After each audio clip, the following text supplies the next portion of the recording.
Hello everyone, welcomes to Ramin's world. ഇന്ന് നമ്മൾ ഉണ്ടാക്കാൻ പോകുന്നത് ഒരു ഈസി ബീഫ് മന്തിയുടെ റെസിപ്പിയാണ്. അതിനായിട്ട് ആദ്യം ബീഫ് കേക്ക് നന്നായി വൃത്തിയാക്കി വെച്ച് ഒരു കുക്കർ എടുക്കുക. അതിൽ 2 ടേബിൾ സ്പൂൺ സൺഫ്ലവർ ഓയിൽ ഒഴിക്കുക.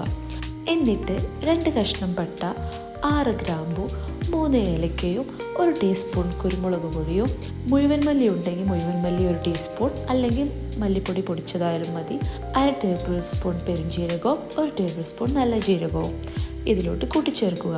2 വെളുത്തുള്ളി ചെറുതായി അരിഞ്ഞതും ഇതിലോട്ട് ചേർക്കുക. 1 ടേബിൾ സ്പൂൺ ഇഞ്ചി വെളുത്തുള്ളി പേസ്റ്റും, പിന്നെ 1 ടേബിൾ സ്പൂൺ മുളക് പൊടി, 1 tablespoon garam masala, 2 Maggi ക്യൂബും ഇതിൽ ചേർക്കുക. ഇതൊക്കെ ഇട്ട് നന്നായി ഇളക്കിയതിന് ശേഷം 2 ടീസ്പൂൺ നാരങ്ങ നീരും 2 ടേബിൾ സ്പൂൺ തൈരും ഇതിലോട്ട് ചേർത്ത് നന്നായി ഇളക്കുക.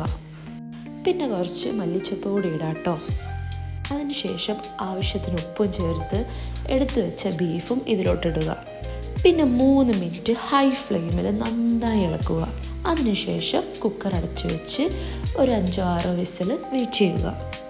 ബീഫ് മന്തി ആയതുകൊണ്ട് തന്നെ നമ്മൾ ബീഫ് നന്നായി വേവണം. So maximum soft and tender beef കിട്ടാൻ വേണ്ടി നല്ലവണ്ണം വേവിക്കുക. ഇനി നമുക്ക് മന്തി റൈസ് റെഡിയാക്കാം. അതിന് 1/2 മണിക്കൂർ വെള്ളത്തിൽ മന്തിയുടെ ഇതിൽ വരി കുതിർത്ത് വെക്കുക. റൈസ് എടുത്തതിൻ്റെ ഇരട്ടി വെള്ളം നമ്മൾ അടുപ്പത്ത് തിളപ്പിക്കാൻ വെക്കുക. അതിലോട്ട് ലേശം ഉപ്പ്, കുറച്ച് സൺഫ്ലവർ ഓയിൽ, 2 മാഗി ക്യൂബ്, ഒരു ഉണക്ക നാരങ്ങ ഇടുക. എന്നിട്ട് നമ്മൾ കഴുകി വെച്ച് റൈസ് എടുത്ത് ഇതിലോട്ടിടുക. ഒരു 10 മിനിറ്റ് വേവിച്ചാൽ മതിയാവും. അപ്പോഴത്തേക്ക് നമുക്ക് മന്തിയുടെ റൈസ് വെന്ത് കിട്ടും. ബീഫ് വെന്ത് കഴിഞ്ഞാൽ ഉടനെ ബീഫ് അതിൽ നിന്ന് കോരിയെടുക്കുക.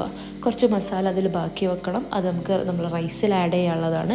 ഈ ബീഫ് എടുത്തിട്ട് കുറച്ച് ഓയിൽ നമ്മൾ ഫ്രൈ ചെയ്തെടുക്കുക. ഫ്രൈ ചെയ്തെടുത്തതിന് ശേഷം നമുക്ക് വേണമെങ്കിൽ നമ്മൾ മന്തി റൈസിൽ കളർ കിട്ടാൻ വേണ്ടിയിട്ട് നമുക്ക് റെഡ് ഫുഡ് കളറും യെല്ലോ ഫുഡ് കളറും ആഡ് ചെയ്യാവുന്നതാണ്. പിന്നെ നമ്മുടെ ബീഫിൻ്റെ മസാലയും ഈ റൈസിലോട്ട് ആഡ് ചെയ്ത് മിക്സ് ചെയ്യുക. എന്നിട്ട് നമ്മൾ ബീഫും അതിൻ്റെ മുകളിൽ വെക്കുക. ഇതാ നമ്മുടെ ബീഫ് മന്തി റെഡി. ഇതൊന്നുകൂടി ടേസ്റ്റ് കിട്ടാൻ വേണ്ടി നമുക്ക് എന്ത് ചെയ്യാം, ചാർക്കോൾ വെച്ചിട്ട് ഒന്ന് പുകച്ചെടുക്കാവുന്നതാണ്. അതിന് ചെറിയൊരു സ്റ്റീൽ പാത്രം എടുത്ത് അതിൽ കുറച്ച് ചാർക്കോൾ ഇട്ട് ലേശം വെളിച്ചെണ്ണ ഒഴിച്ചിട്ട് ദം ചെയ്ത് വെക്കാവുന്നതാണ്. എല്ലാവരും ഇത് ട്രൈ ചെയ്ത് നോക്കണം. Thank you and have A nice day.